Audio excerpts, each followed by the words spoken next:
Hello, today's topic is newborn transition. This is the period from just before birth. We're going to talk about how to prepare for that. And then that first hour or two after birth, the magic hour, golden hour, they call it.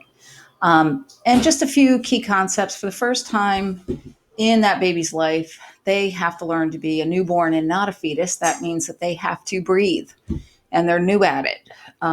So we need to assess and support that.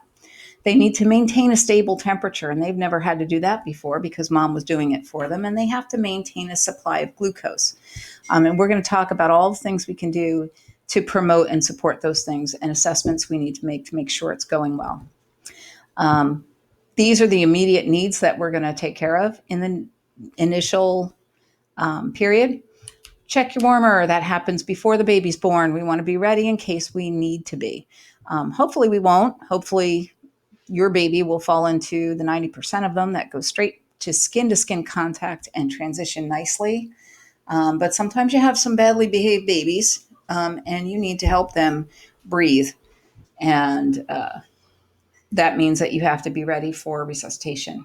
So we'll talk about that. We'll talk about the concept of delayed cord clamping. This really helps baby.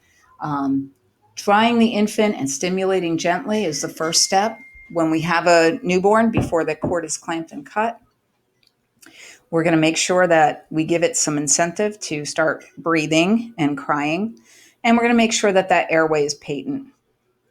We're also going to maintain warmth. Babies who have to work harder to maintain warmth have to work harder to do everything, including breathing and maintaining glucose. And we're going to learn what the Apgar score is all about and how to do that. Okay, first things first. Baby's not born yet. Mom's in labor. Maybe mom's at the beginning of a lengthy induction process. Doesn't matter. If you anticipate a baby at any point, one of the initial things you're going to do is to check that warmer. And I'm going to kind of circle this with my little pointer. Don't trust anyone with your baby's airway. It doesn't matter if it's the best nurse on the floor. It doesn't matter if it's the nurse that won the Daisy Award. When it comes to your baby's airway, you check your warmer and make sure you're ready for anything. You're going to turn your warmer on. Check to make sure that the actual warmer works, that it works as a heat source. Put your hand underneath it and feel for warmth. Make sure you have a temperature probe to attach to the baby. It reads from the baby's skin into the warmer and it regulates that heat so we don't overcook or undercook our babies. We're going to make sure we have working oxygen. You'll see here, I need a pointer because it's white. Okay, so here there's a little ambu bag. There are different types of resuscitators. This one is a self-inflating bag. You might see flow inflating bags where you have to hook it up to a source of oxygen on the warmer. Or you might see T-piece resuscitators. Doesn't really matter. It's kind of more advanced than what you really need to know. But what you do need to know is that this is here, that it's attached, and that when you turn it on, that it regulates to the right amount of flow. Okay, because when you're administering oxygen, whether it's positive pressure ventilation or CPAP or even blow-by, you want to make sure that you have enough flow but not too much. So that's part of your job. Make sure your oxygen works. Suction. Let me see if I can find suction on this machine. I think it's plugged in over here, but you don't really see the suction catheter. You want to make sure you have a source of mechanical suction in case you need to clear that airway. And you want to make sure that it's hooked up, that there's tubing, that it works. When you occlude the port, does it actually register that it's suctioning? Is it set to the correct setting, which should be between 80 and 120? Usually aim for about 100 there. Make sure that you have a way to clear the baby's airway. And then check your supplies. You should have various supplies, including a stethoscope. I don't see one on this warmer, so I would be running to get one before I had a baby. I should have a laryngoscope in case that baby needs intubation. I should have intubation supplies. If I have meconium fluid, I want to make sure I have a meconium aspirator. So these are things you would learn on orientation to labor and delivery. Just make sure you have everything you need. And the key thing is to test it yourself. And true story of a labor nurse, not proud of it, but one time I forgot to do that. I kind of trusted the nurse before me. It was an individual that was reliable and usually much more OCD than I am. And I did not check my warmer. And wouldn't you know, we had a baby that didn't want to breathe. and suction wasn't working. And long story short, we scrambled and we got the equipment from another room, and the baby was okay. But it taught me a very valuable lesson. Make sure you have everything you need in case you need it. Okay, so now we're going to talk about the concept of delayed cord clamping. So your baby's body's out, it's still attached to mom. Um, we try to get it skin to skin right away, cord still attached. And the current evidence based practice is that we don't clamp the cord right away. We call it delayed. It's not really delayed. It's just a change in our practice. We used to clamp and cut it immediately to try and get that baby to breathe. And the thinking was that if you left the cord attached and it was pulsating, that the baby would get too many red blood cells from mom, and those would have to break down and the baby would get jaundiced. Well, what they found using evidence-based practice after studying many babies is that delaying the cord clamping for at least 30 seconds, most places will go 60, but really you could go up to 5 minutes or until the cord stops pulsating, increases blood volume about 33%, increases the baby's iron stores so that at 6 months there's lower incidence of anemia, and increases the delivery of oxygen to vital organs. Wow, that's pretty impressive. And all we have to do is keep our hands off the cord. Sometimes our babies need immediate resuscitation, and we can't do this. For example, just pulled from the air, if you had a baby with an open neural tube defect and you had to get it to a warmer for stabilization right away, you would clamp and cut the cord right away. But for most babies, delayed cord clamping, especially your preemies, delayed cord clamping is a really good idea. It's like giving them a little blood transfusion, and it helps them transition nicely. And this picture over here kind of shows you when you clamp and cut the cord immediately, all that blood is congested in the cord. When you delay it, it gets to the baby, and that's where we ideally would want it.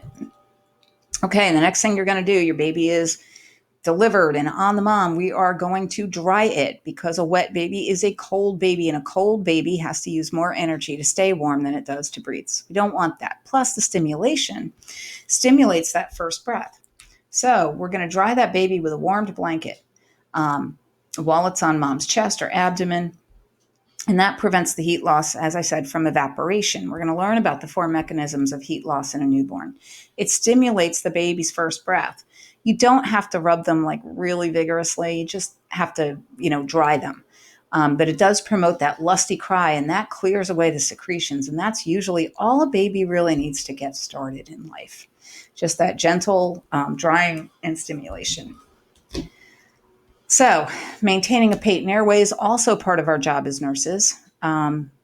Most babies just need that gentle stimulation. Like I said, about 90% of them are, they're on the learning curve, the normal learning curve.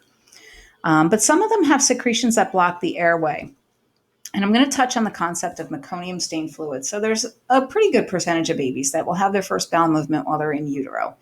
It was always thought that this meant that the baby was in distress. And sometimes that may be true. A hypoxic insult can stimulate the passage of meconium. But most of them come out fairly vigorous despite that. We might want to bulb suction, use that little squeezy thing, the snot sucker. We might want to go into the side of the mouth and maybe even the nose and just suction the baby out if we think we need to do that. You can use mechanical suction if it's a problem, but that's usually done on the warmer. I have seen them kind of pull the warmer over and do it on the mom, but it's more common if your baby really needs that much help to take it to the warmer. Just make sure that baby, you'll kind of hear it too. If they're trying to breathe and they're struggling, that cry is kind of weak, like, and you hear gurgling, get your bulb out and suck the baby out. And that also provides some stimulation to help that lusty cry along.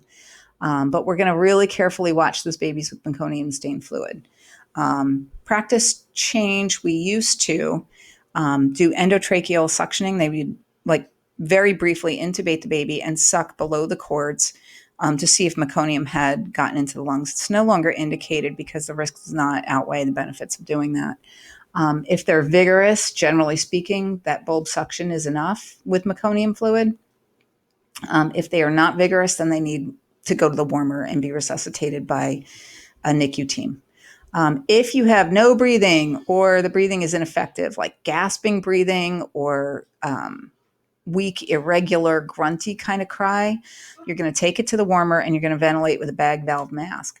And that's an advanced concept. But just remember that, most things go well. And we want to just provide that gentle stimulation and let things take their course. If they don't, we start with least invasive, we go to most invasive. Um, and it takes a little while sometimes to know when your baby's showing signs of distress, but a trained nurse should be able to deal with that. So the next thing on our topic, or our list of topics, was to maintain warmth. There are 4 ways that babies lose their heat after delivery. Okay, so they're born at 98.6, roughly speaking, depending on what temperature mom was, and they quickly can lose that heat. So the first thing you want to do is dry your baby. We said it a couple times now. Evaporation is the first mechanism of heat loss in the newborn. They come out, they're soaked in amniotic fluid, sometimes a little bit of mom's blood. They have vernix. They're wet. So dry them, because as that water wicks away from the baby, it takes the baby's heat with it. So dry the baby. Conduction is the next method of heat loss. And that just means that when a warm baby is placed on a cold surface, it will donate its heat very generously to the surface. It's, passive transfer of heat. So the best way to keep baby warm is skin to skin. Okay. Mom is the best warmer there is. Her body temperature will actually change in response to what that newborn needs. It's really amazing the way the human body was built to sustain itself without a whole lot of intervention. So if we can put the baby skin to skin, if there's no need for immediate resuscitation, we try and get that baby skin to skin with mom. And that baby will then not have to lose its heat. We put warmed blankets on top of both of them.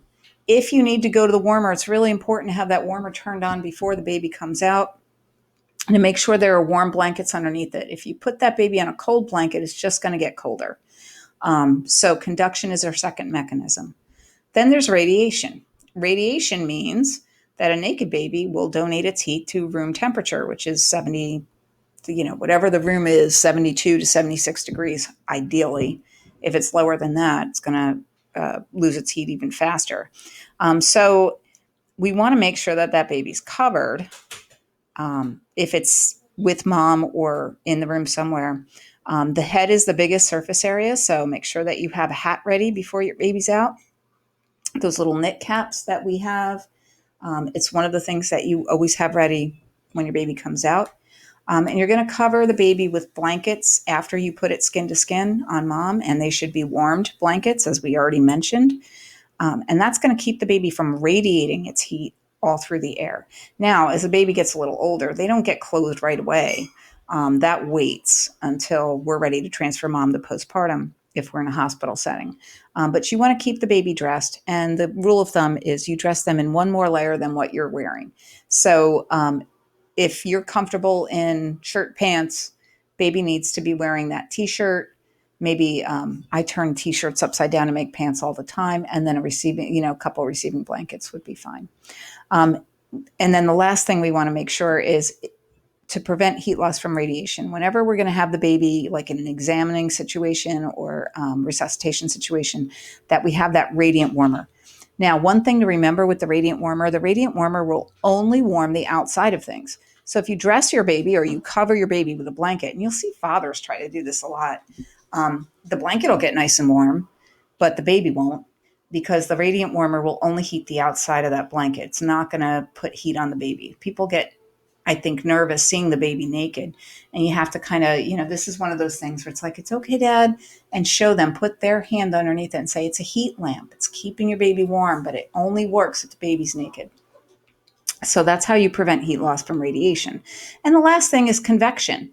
So if you have a draft, the warmer's right next to the door and the door keeps opening as people move in and out. Or if you have a fan on because mom was hot during the time she pushed, you want to keep all of that drafty air away from your baby. And that's important when you're teaching moms and dads to give baths too, is when they're in the room, do the bath in an area that's away from an open window, away from a fan, not near any drafty areas, and that will keep your baby warmer. And the last thing I want to call your attention to, if your baby has to use, I'll go back. If your baby has to use a lot of its brown fat, I did not go back. It did not work. Okay. If your baby has to use a lot of its brown fat to keep warm, it will have less reserve to maintain stable glucose. And that's really important for a lot of our babies, our late pretermers, our small babies, our big babies, and our infants of diabetic mothers. If you let them get cold, they're going to use up their brown fat. They're going to have less reserve to maintain glucose. And if they lose enough glucose and their sugar goes low, they can lose brain cells. They can also go into respiratory distress. So keeping your baby warm is a life-saving measure. And the easiest way to do it is to do what we did in this picture and just put your baby on the mom and she'll take care of it. Next, we're going to talk about Apgar scoring. Apgar scoring is a little snapshot. The Apgar score was named after Virginia Apgar, who was an anesthesiologist who worked in a lot of delivery rooms and a lot of C-sections. And she came up with this score. And you're going to see it's kind of cool because her name sort of goes with a mnemonic to help you remember. We assess 5 criteria at 1 minute of age. So when the baby comes out, the whole baby's born, you set a timer on the warmer. And when it beeps at 1 minute, you're going to assess these 5 things: heart rate, color, respiratory effort, tone, and reflex irritability. We're going to talk about each one individually. They can get 0 points, 1 point, or 2 points. A good Apgar score is 8 or above. When it gets to 7, we're kind of concerned. When it gets below 7, we're doing something to get this baby around. And in most cases, we're at 7, we're intervening in some way. We do it again at 5 minutes, and we compare those 2 scores. Again, we want it 8 or above. Usually at 5 minutes, they're at about a 9. Most babies. Some babies won't be, and maybe we have to be a little more careful with those. If that score is less than or equal to 7, we keep assessing. I really should have made that a less than or equal. I'll fix that later. We keep assessing every 5 minutes until we either get a number we like or we've done something more aggressive. Again, using those same criteria. When you see a baby who has more than 2 Apgars and some of those Apgars are below 7, you know that that baby had a rough start and you're going to have to watch them all through their neonatal course. So more about assigning an Apgar, and this is sort of a busy slide, but that's okay. So you'll see Apgar makes a very nifty mnemonic. A is for appearance, and we look at color. This is where most people screw up their Apgars if I give them a problem. Your baby is pink all over, it gets 2 points. Most babies are not pink all over. Most of them have what's called acrocyanosis. And what that means, I'll try and get you a picture, is that your baby's pink except for extremities. And that's normal. Newborns have smart bodies that are great machines. They're going to shunt the blood flow to where the baby needs it most, to the internal organs, to the head, to the brain. They're not going to leave those blood cells in the feet and the hands. Those will pink up gradually over the next hour or so. Sometimes it takes babies a little bit longer. But acrocyanosis is actually a very common normal finding after delivery. Still gets a point taken away. So most babies won't get a 10-10 Apgar. Most of them will get 9-9, 8-9, somewhere in there. So in the first 5 minutes, they usually still have that acrocyanosis. If they're pale or they're blue, pale or blue does not matter. If I say you have a pale baby, pale is not better than blue. It's actually kind of more concerning to me, but 0 points. They get no points for that. No partial credit, no second chances. That is 0 if they are blue or pale. And some babies will fail for that, this part of the Apgar. And then by 5 minutes, they're okay. At 1 minute of age, sometimes they're still a little bit blue. But the pink all over babies, very rare to see that right initially after birth. You do see it sometimes, but most babies will lose a point for that. Then we have pulse, heart rate over 100, 2 points. Yay. You can assess it at the umbilical cord. It'll still be pulsating at a minute, or you can assess it with a stethoscope. Heart rate below 100. This is sort of concerning. They lose a point for that. That's much more concerning than losing a point for acrocyanosis. These are babies who might need a little help with ventilation. And ventilation will usually get the heart rate above 100 without having to do chest compressions or anything like that. And then an absent heart rate, if they are born without a heart rate, they get 0 points. And that is very, very concerning, much more concerning than that blue or pale color. But that's your pulse. Then we have G for grimace, and that refers to reflex irritability. How does this baby respond when you annoy it? If it has a vigorous cry and it pulls away when you're drying it and stimulating it, that's 2 points. That's what we want to see. If it just kind of makes a little face, like, I don't really like that, but it doesn't read you the riot act, that baby loses a point. That's 1 point. And if it has no response to stimulation, oh boy, that's a 0, and we're nervous. That's when we start kind of tapping the feet. You'll see people flick the feet with their fingers to try and get it to come around. Usually try to do that before the 1 minute mark to boost your Apgar a little bit. But that's the reflex irritability or the grimace. Then we have another A, and that A stands for activity, really stands for tone. So when your baby is actively moving, they're flexing their head, they're moving their fists, they're kicking, that's 2 points. We like that. Some flexion of extremities, you'll get 1 point taken off. So if that baby has got some tone but no movement, then it loses a point, but it still gets 1. If that baby is limp like a dish rag or a rag doll, sometimes they are, and it's a little scary for the nurse, flaccid gets 0 points. Then we go to R for respiratory effort. And this is, does your baby cry? Is it a good baby or a bad baby? A baby who cries and looks really upset with you, has that newborn initial cry. That is 2 points. If they have a weak cry or a grunty cry, or they're breathing kind of slow or irregularly like that, they're having trouble starting off, they get a point taken off. And if they are apneic, they are not breathing at all, that is 0 points. So know your Apgar score. That's something you'll see again. Now, in addition to the Apgar score, we're always looking for signs and symptoms of respiratory distress in the newborn. Remember, these guys are new at it, and some of them are smart, and some of them maybe, too dumb to breathe. Just joking. No baby is dumb. They're all wonderful.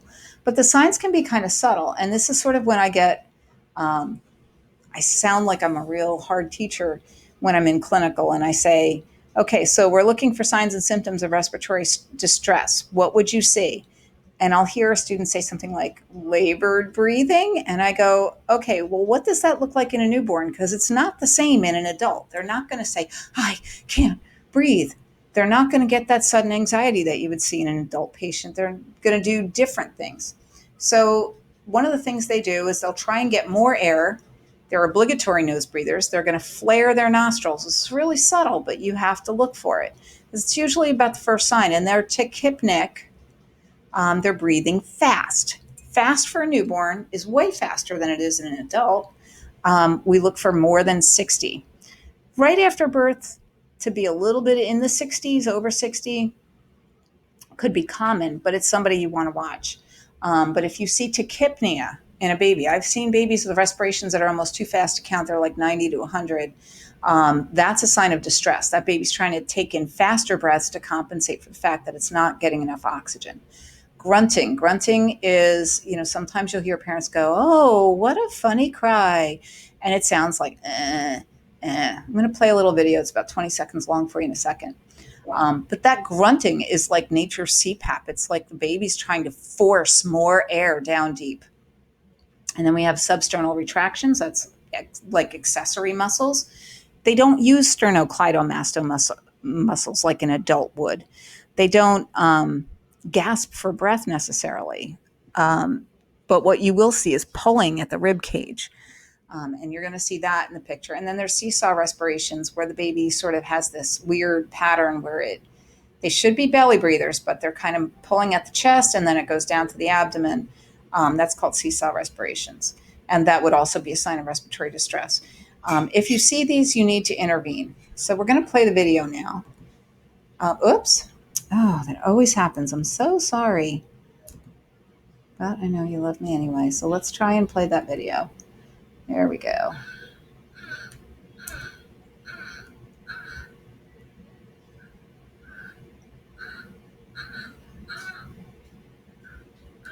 And you see all that pulling in the chest. It's hard to see, but the baby is flaring here. And if you were to count these breaths per minute, it doesn't give you a whole minute. But if you were to count them, they would be above 60. That baby is tachypnic. So those are some signs and symptoms of respiratory distress. They start out very subtle with just that flaring and tachypnea, then they progress to grunting and retracting, and then you see sub-respirations. The next thing that's going to happen is your baby's going to get bradypnea, which is slow breathing, and then they're going to stop breathing. They're going to be apneic. So you don't want to let it get out of hand. Okay, so the next phase that we're going to see, or the next concept we're going to talk about, is promoting bonding. This is the golden hour. If things are going swimmingly and you don't have to intervene at all, then don't. Keep your hands off until you have to be hands-on. Just let babies and moms do their thing and get together. Now, a word about this. Birth is a family event, and we want to promote bonding of the whole family and care of the whole family. But in that first hour, it's really important to protect this mother and baby part of it. So grandma's outside, Aunt Sally's outside, everybody's waiting to see the baby. Everybody wants to hold the baby. Sometimes grandma gets like real eager. This is when we have to educate the whole family and say, for this first hour, even if mom's not breastfeeding, she is this baby's warmer. She is still this baby's lifeline. It's really important not to separate them in most cases. I mean, sometimes mom needs more care, or maybe there's an issue. It's an adoption case, or it's something, a surrogate case, where we would let someone else bond for the first hour. But in most cases, mom is it. Tag, you're it. So in the first hour, normal behavior for babies is they do that initial cry. Then they get really, really quiet and they try to figure out what's going on, and they're alert and they focus on mom's voice and mom's face and the way mom smells. They don't show hunger cues usually right away. Sometimes they do, but most times they're just kind of figuring out where they are. Where did mommy go? And this is the time where mom and baby start that intricate dance of giving cues and responding to cues. And you want to protect this as much as possible. It's better physiologically, and it's better for maternal adaptation, and it's better for babies. Next, after the first 5, 10, sometimes a little longer, 20 minutes, they begin to exhibit feeding cues. And they usually nurse that first time like champs, unless there's some, like they're tongue-tied or something's going on, flat nipples. But usually that first breastfeed is like magical. It could take 45 minutes or an hour, and that baby latches and sucks actively and does well. And if we allow that to happen, breastfeeding for the rest of the time that they're in the hospital, and then when they go home, so much easier, makes your job so much easier just to let that happen. And we can support mom and assist her in positioning this baby, showing her how to position her breast for the ideal latch, give her that initial education, and then we want to just keep our hands off anything that does not need to be done right now. Weighing the baby, measuring the baby, vitamin K, erythromycin, doing an assessment, doing a bath, although we typically now delay that for like at least 8 to 24 hours. That can all wait till after this is complete. If you don't need to be hands-on, keep your hands off. And at this point, what we're doing is we're just assessing, making sure everything goes well, eyeballing that mom and that baby. We're checking mom for bleeding. We're checking baby for any signs that they're not transitioning well, but we're mostly just leaving it alone. I also call the golden hour the probation period. Because if your baby's going to do something naughty, this is when they're going to do it. They're new. They don't necessarily know the rules. 90% of them will catch on super quick. That other 10%, we need to be really careful. So we're going to assess that baby, and we're going to teach mom to call us. We're going to give her a call bell and say, babies should always be pink. They should never be blue. They should never be gray. They should never be pale. And although we like low lighting, sometimes we might need to flick that light on just to make sure and then flick it off quick. Warn your mom to shield her eyes. But you want to assess the color. Acrocyanosis, as I said, is common. We don't worry about the blue hands and the feet, and we tell parents not to worry about it either. But if there's a color change, if that baby gets dusky, which can look purplish, if they get blue, if they get pale, they need to call us right away. We need to be in that room pretty frequently. You know that it's at least every 15 minutes. And truthfully, you're in there more than you're not. Tone, we want that baby to be curled up and flexed. Remember, they were all squished in there. And a normal newborn has good tone. So if they get limp and floppy, that's a sign for intervention. We also teach mom to do that. Any problems with respiratory effort, we already saw what respiratory distress looks like. You need to be a sleuth. This is where things usually go wrong. And we check a temperature. And the policy may vary in different institutions. Some hospitals that I've worked at wanted a temperature every 15 minutes for the first 2 hours of life.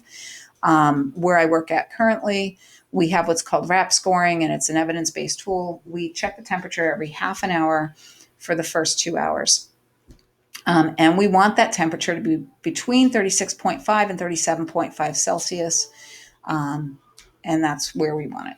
Feeding cues, we're going to assess and wait for that baby to put feeding cues so we can help mom position the baby at the breast, and we're going to help her with latch. And that's what we do in the probationary period. And we look for all kinds of things: poor feeding, failure to maintain temperature. Later, if this is baby at risk for low glucose, we're going to be checking sugars, but we look for any signs that this baby is going to misbehave. So who are the usual suspects? Who do we have to watch extra carefully for? Anybody who didn't behave as a fetus could behave badly as a newborn. Most of them do straighten out. They have that ugly looking strip, but now they don't have a placenta that we need to worry about malfunctioning. But if they had a rough ride, we're going to check them a little bit more carefully. We just, keep an eye out for these guys because they've been through a lot. And if they may have used up some of their reserves. Most of them will come around very nicely, though. Our late pretermers, these are the ones that I really, really have my doubts about. So we call them the great imposters. These are your 35 and 36 weekers. Typically at 34 and below, they'll go to a NICU. Some hospitals will leave babies with moms at 34 weeks. Most won't. But 35, 36, they could be in the room with mom. They could be in that golden hour bonding. Skin to skin is really important for these guys once they're stabilized. But we need to watch them. They're the ones that, got pushed ahead a little too early. So if somebody's going to have problems breathing, maintaining a temperature, maintaining glucose, it's going to be these guys. They look like normal babies. They could be 5 or 6 pounds, and they still need extra attention. Infants of diabetic mothers, and this is because 2 reasons. Number one, they might not maintain glucose. If they don't maintain a glucose, because remember, mom was feeding them all this sugar, then we cut the supply of sugar, but they were supplying their own insulin, and that insulin is still circulating. So their sugar might drop. If their sugar drops, their temperature is going to drop. They may have respiratory distress as a result of that low glucose. They can have seizures. So we watch them. We don't necessarily intervene unless we have to, but we're going to make sure that they feed early and well. And we're going to be checking sugars. We're also going to be checking for temperatures, and we're going to be looking for signs and symptoms of respiratory distress. Another fun fact about infants of diabetic mothers, because sometimes they get polyhydramnios, there's a chemical in the fluid that helps lungs mature. You can have a 39-week gestational age baby who behaves more like a 36-weeker, and they can go into respiratory distress because their lungs develop relatively late in the process. Not that we separate them necessarily if things are going swimmingly. And some places will have a policy that they do take them in the NICU for observation, but we are extra vigilant when we have an infant of a diabetic mother. The big babies, they're also used to getting lots of sugar, and they're also secreting insulin. It's a lesser degree if mom's not diabetic, but big babies can sometimes be a little punky, and also they are more prone to a difficult delivery.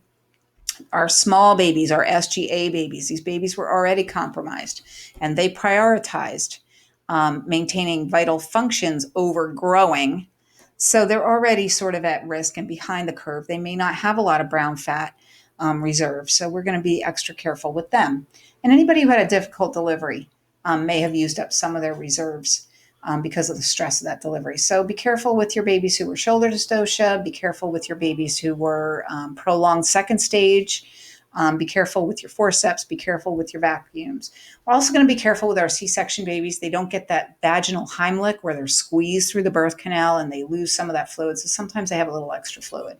So any of our difficult deliveries. And that's the end of part 1. So this video was one of 2. The next one is newborn assessment. So for that one, there's a lot of stuff to see. Babies are Jane Does. Lots of stuff can be a little bit out of the ordinary. And some stuff that's perfectly normal looks like it's not. So you need to know the difference. Grab a snack or whatever and stay tuned. Thank you. Bye-bye.